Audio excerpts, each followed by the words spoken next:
Պարոն Մկրտչյան, քանի որ հարց տալու հնարավորություն չկար, ես ուզում եմ այս հնարավորությունը օգտագործել, բազմաթիվ նամակներ եմ ստանում վրացական պետհամարանիշով երթևեկող թե մեր հայրենակիցներից, թե Վրաստանի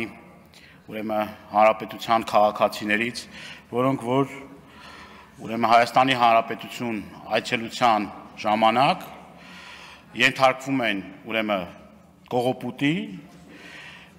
մարդկանց մեքենաների պետհամարանիշները գողացվում են, այնուհետև Telegram կանալներով մեծ գումարներ շորթելով մարդկանցից այդ համարները հետ են վերադարձում։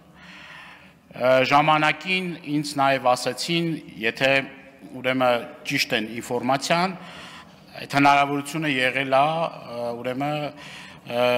այդ համարանիշները տալու, բայց հիմա այդ հնարավորությունը չկա եւ մարդիկ ստիպված գնում են այդ քայլին եւ փաստորեն այդ գումարը վճարելով ստանում են իրենց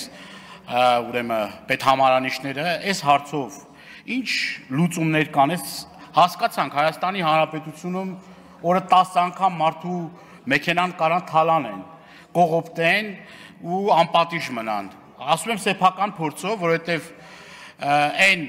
ընթացքը, որը որ հենց մեր գործերին առնչվում, որևէ մի առաջընթաց չկա, կապված մեր հետ, բայց այս էլ մարդիկ են, որոնք որ մեր հանրապետություն են գալիս,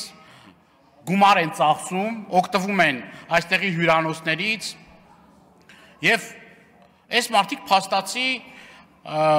Հայաստանի Հանրապետության այլևս գալու ցանկություն չեն ունենա, որովհետեւ Հայաստանի Հանրապետությունը այլևս չի համարվում